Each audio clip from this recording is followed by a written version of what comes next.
Anyways, Dear Hongrang is out and I'm loving it. I'm loving it so much. First thoughts, right, off the jump of watching it, because obviously it came out just yesterday and I've already watched two. What was it?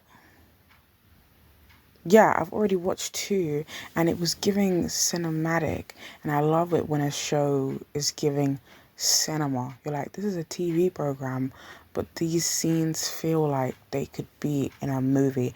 I literally said that. I said to my mom when we were watching it, I was like, this could actually be in a film. I was like, imagine if they made this into a film. But the other thing that was a bit weird to me is because I'm saying to myself, why is it that, like, sometimes they put out these shows that are like about possession, like, yeah, being possessed. Like, I think I was thinking about Revenant, and then also, yeah, why do they do those type of programs? And then also, what else? And where they're usually doing the kind of where they go to a shaman, like they're always kind of doing those kind of like angles. And I'm just like, what is it with them? What is it with them with ghosts? What is it with them and ghosts? That's my thing. Of course, because I thought to myself with Dear Hongrang, I just thought on the basis, on face value, it's going to be about a missing child, right? But then it's like missing child plus ghost. Yeah, missing child plus ghost. That's pretty much the basis. I pretty much thought it was gonna be like, yeah, like way different. I thought that, like, I think because the whole absence thing, I think, is like, yeah, that's great, and that's the hook. I mean, that's the thing that makes you want to stay in it for the long run, because you're like, is this person actually who they say they are or not? That's what has you sat. Do you know what I mean? But I don't know. I think the ghost thing was a bit like, I was a bit like, I don't really like that. So I don't really know. And even when it's like when you're watching something, you think to yourself, what will your rating be? And right now, I think if I was to probably rate right now, it would be a 4. Like, it would still be high. It just wouldn't be 5. I just think because of like what I mentioned about the ghost thing, I think on the basis of that, I'm just like, no, like, do all of that, but like, yeah, less of that. And I think obviously people were obviously comparing it to the whole idea that, like, Lee J Wook was in Alchemy of Souls, and then you also have somebody else. I think you have like 3 people in Hongrang from Alchemy of Souls, and I feel like Alchemy of Souls, I don't know, like Alchemy of Souls didn't really have much, like, yeah, it didn't really have like ghosts and stuff like that in it, but because it was more different, like it was about, like, it was magic, so it was more different. I mean, this is I feel like they're both dramas which you could say are similar, but then I just do think the ghost thing is just like, and then it makes it, I mean, oh, and I think that, like, the action scenes and all of the graphic horror scenes, they're all great. Like, that's what I'm saying. Like, I guess it's not like Alchemy of Souls because it's more actually, no, both of those dramas have that in common. Actually, they both have the graphic detail in them of like blood splurting and, like, people getting their head lobs off or burned alive. So that was really great. I guess they also have this whole, I guess in the drama right now, they have this whole kind of, you think to yourself, oh, it's looking like a love triangle, but then how could it possibly be that when their families are pretty much like, they are a family, right? I guess the main character is not Hongrang, really, it's the sister. Like, she's there, then she has her adoptive brother, and then obviously then they didn't know where Hongrang was. Then they found somebody who is claiming to be Hongrang, but then there's been lots of other people already prior to DJ Wook's character who have said they've been Hongrang. So then they were a bit hesitant, but then it seems like all of the things that Hongrang has are all pointing to him being that. And then they're even showing us scenes to make us believe that he's Hongrang as well. And that's the thing. I mean, I think only that a great story can only be told in that way. Like I mentioned about the hook thing, in making it be a mystery and in making us wonder as the audience, oh yeah, is this person who they say they are? And then they're going to show us scenes that will, what, in a way, like, because I think for me, what I'm thinking is that shows sometimes do this where they'll show us scenes to make us think, yes, they are the person that they say they are, but they're trying to deceive us also. Do you know what I mean? They're deceiving the people involved, but they're also deceiving the audience at the same time. So then it'll be a thing where, as the show continues, when it comes to the end, it will say, actually, in fact, he was never Hongrang before. I mean, he was never Hongrang, like, all this time, and he was actually an imposter. But it's just like, you never know. I obviously, right now where I'm at, I mean, I'll probably do the rest of my thoughts like in a review or something, but like where I'm at now, I'm basically thinking that he is, but then I know there's something in me that thinks, because of how shows go, like, is in my doubt. It's like I'm thinking that in the end he might not end up being that child. That's my thing. I do think in doing the episode, actually, like, it is a good time for me to do the episode right where I'm at now.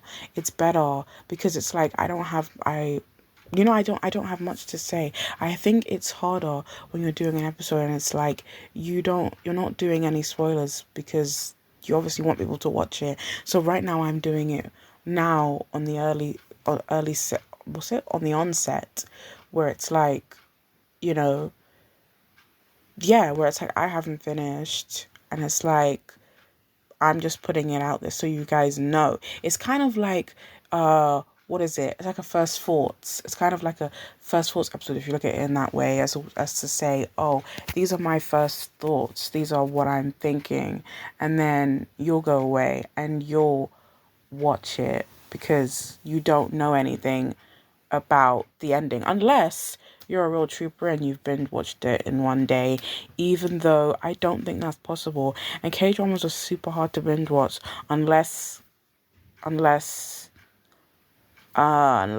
don't know. Sometimes actually I tell a lie because I know that when Week Hero came out, a lot of people did it very quickly.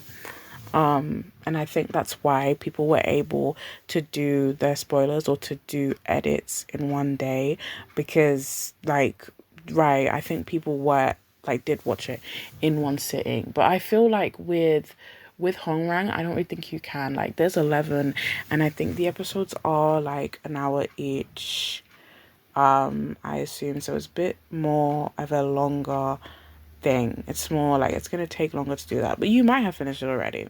So, but I just think this is a good place for me to say, yeah, my early thoughts. Yeah, and most things that I've said in this episode actually is things I've put in my May watches, which is probably going to be written this time. I did, obviously, if you know, I've done like, is it 2 audios of my watches so far, but most of my watches have usually been written, so that's why I'm going back to my roots of written watches, and obviously Dear Hongrang's in this, yeah, in the lineup. I feel like with my watches now, I'm kind of doing it as a way I want to talk about the ones that are like, I don't know, is that wrong? I want to talk about the ones that are the most popular. Like, I feel like, yeah, the ones that are the most popular. And also, I guess with Dear Hongrang, like, it's actually new, and it's freshly new. So it's like, people are doing conversations about it right now, and it's the best possible time to, like, I guess when it finishes, that's also good, but you can obviously talk about it now. And I guess what I was trying to say about the fact that when someone tells you about something like early on when it's just started, that's good because it just gives you an opener. It doesn't give you too much, but it gives you a insight, and you can go off on that insight, basically. It's crazy because it's like when you think about even the concept of missing children in general, It's like that kind of thing is so ripping. Like, what is it? No, it destroys your mentality, basically. Like, we see that it affects the mother the most in the drama. She's the one who feels it most. But then I think that's like, I think what I touched on that in my article, it was like, yeah, it's like mothers, when they lose their sons, it hits them like bad, like it hits them crazy, because it's like, we all know that there's this thing with like when mothers give birth to their children, it's a huge connection, or there's an invisible connection. And I guess it's like, I guess it's also the fact of, yes, when you're in your mother's tummy, there's an umbilical cord, it gets cut, but that child has been connected to you in the stomach, growing in there. So it's like you lose your child and it's like losing a limb or something like that.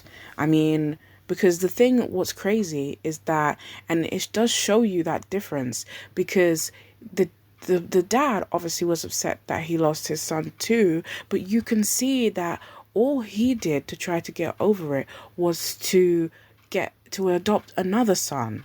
Do you know what I mean? He's looking at it more in the way of, oh, I need someone to carry my legacy, not, oh my gosh, I miss my son, I need my son. Like, you know what I mean? And he didn't let it affect him. And I guess but that shows you anyway the differences between men and women, just I guess in the way that we all approach things, how we approach things, and how we approach things and how we deal with things.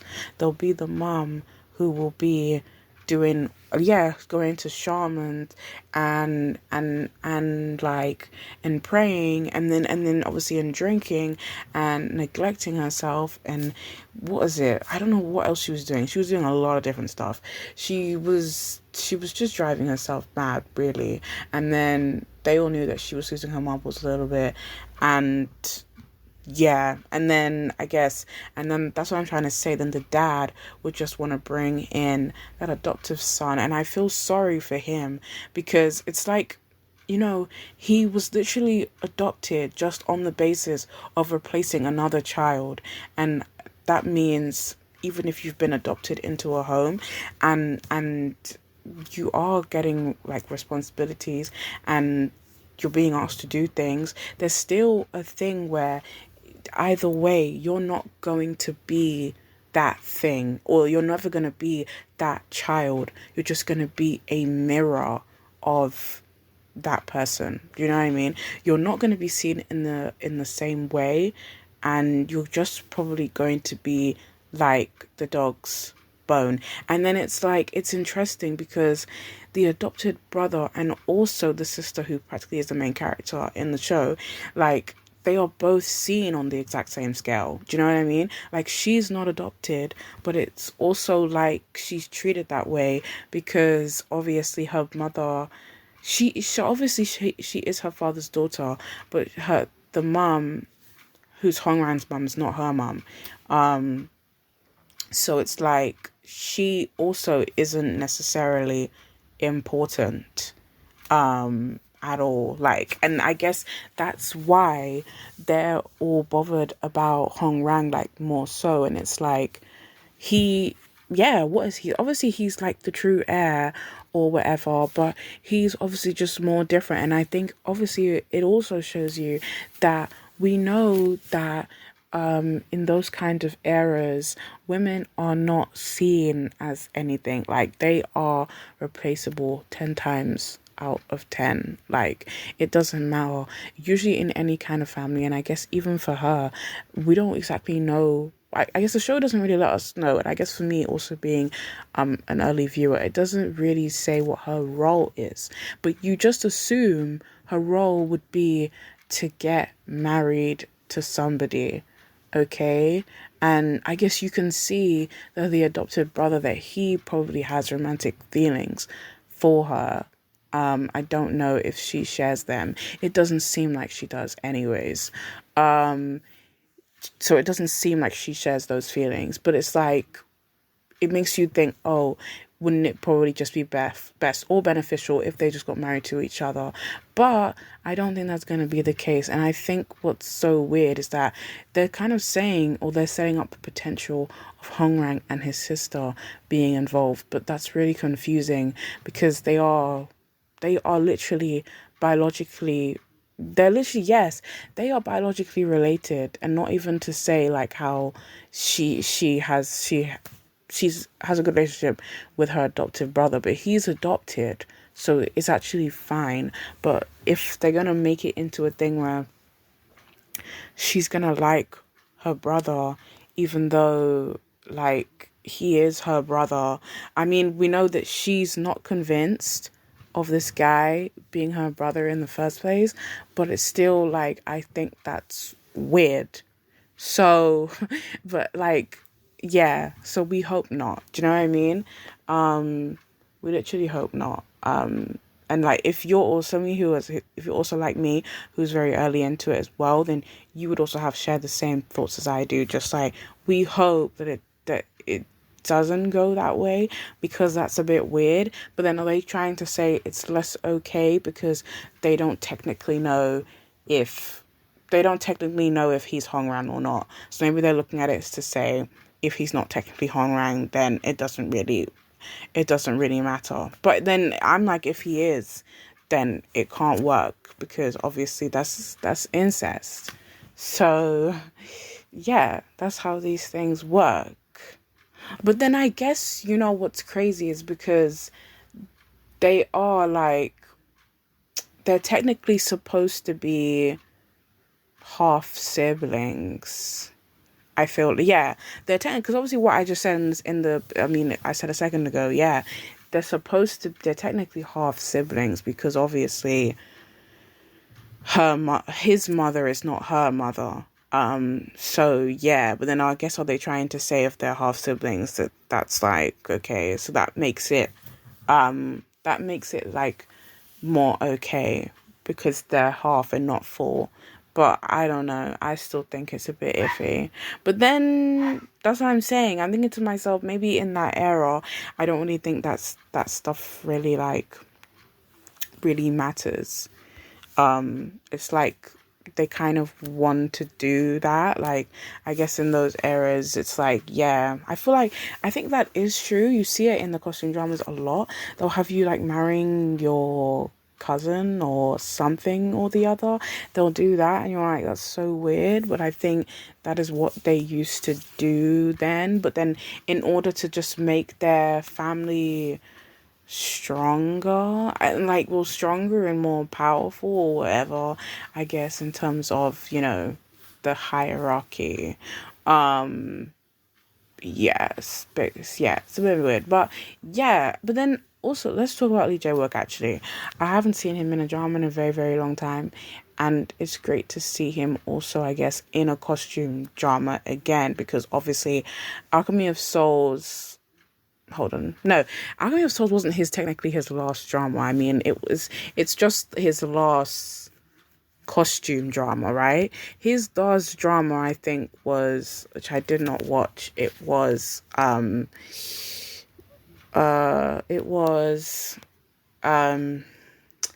something, yeah, The Impossible Heir. I did not watch it, right? But that was his last one, because that was 2024, right? And then he was also in that film as well. Or, oh yeah, no, he was also in Death's Game last year, and also what's this, Fresh Off the Sea? Fresh Off the Sea, but that's that reality TV show. And then the other thing I was thinking of was he was in that film though, like, that film, I think it's Kill Bill, right? I think it might be Kill Bill. Or it wasn't Kill Bill, but like, it was a film. It was a film. Sorry, it was a film that was like, it was just a Korean. It was a Korean. Yeah. See, it was Kill Bok-soon, so it was kind of like a Korean Kill Bill, basically. He was in that, and he was great in that. So yeah, so there was that last year, and the ones obviously that I just mentioned.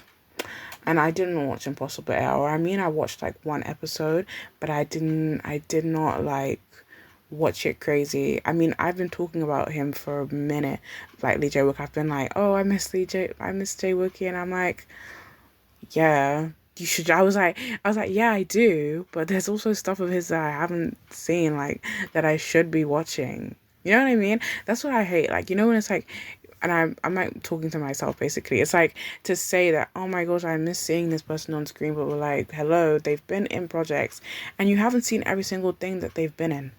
So what are you talking about, actually? Like, you know what I mean? I'm like, what are you talking about, actually? But I don't know. It did feel like, which is so strange to me, it did feel like he wasn't in a lot of stuff, even though he was. My first, what was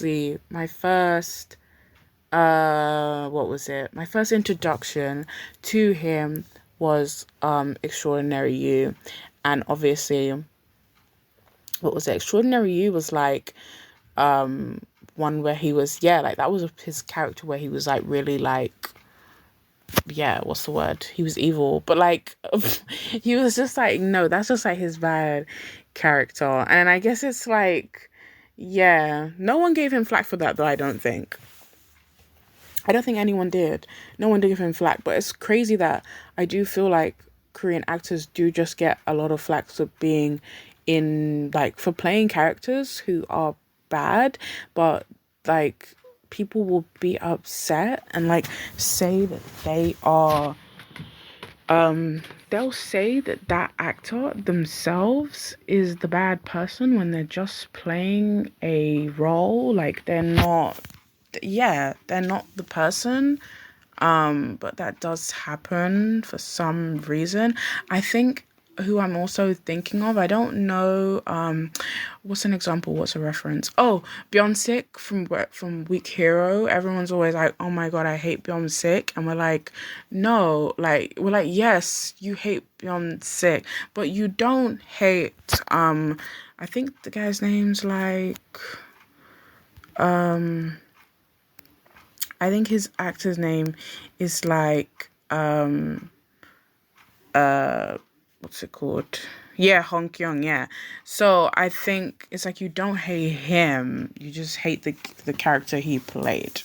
And I just think that's really like weird. I always applaud people, like, you know what I mean? I think that's the best thing. Like you can applaud people for playing bad roles, but like you really ate that, you know what I mean? You were really convincing. We believed for a moment, for a split second, that you were evil, and you did it well. And if I also had met you and you were evil in that show, I would have been terrified of you also. Right? You know what I mean? Because also what it makes me think of, I guess, what's his name? They're talking about the guy from Weak Hero season 2 a lot recently. They're talking about what's the guy's name? Well, Sonjay, but I meant the guy who plays Sonjay. Yeah. Wait.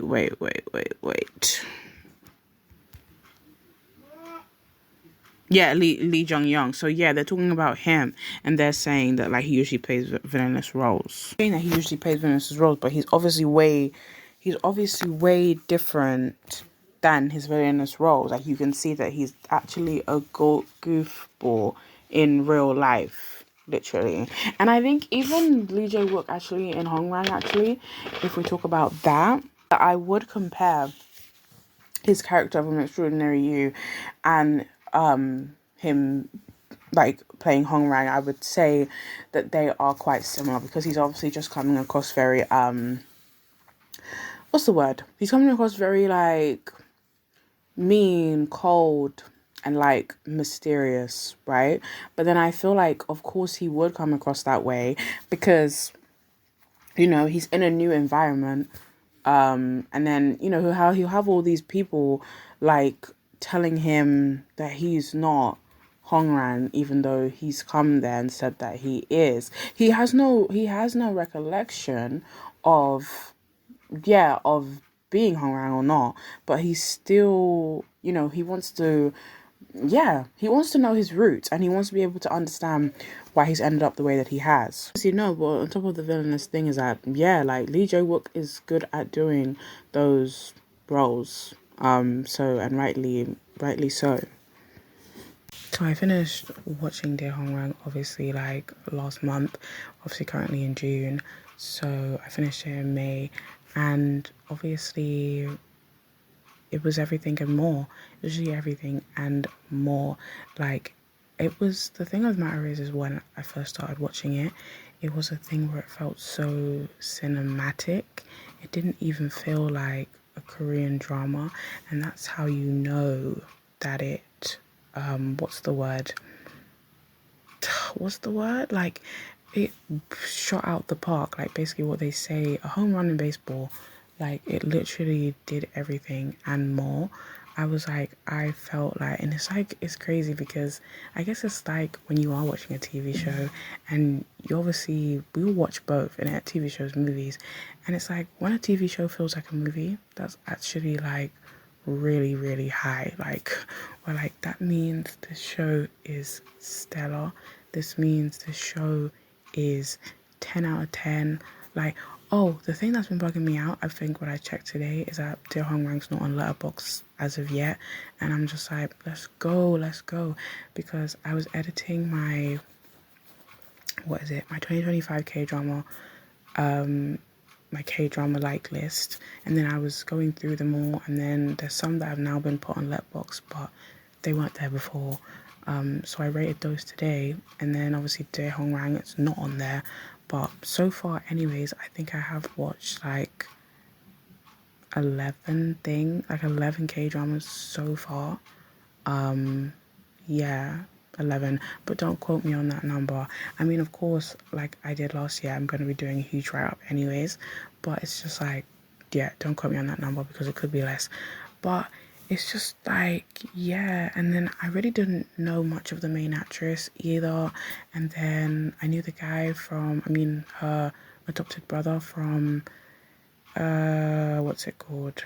Love Alarm, which obviously Love Alarm was actually Love Alarm was my first ever K-drama. And then also, what else? Who else did I really know in there?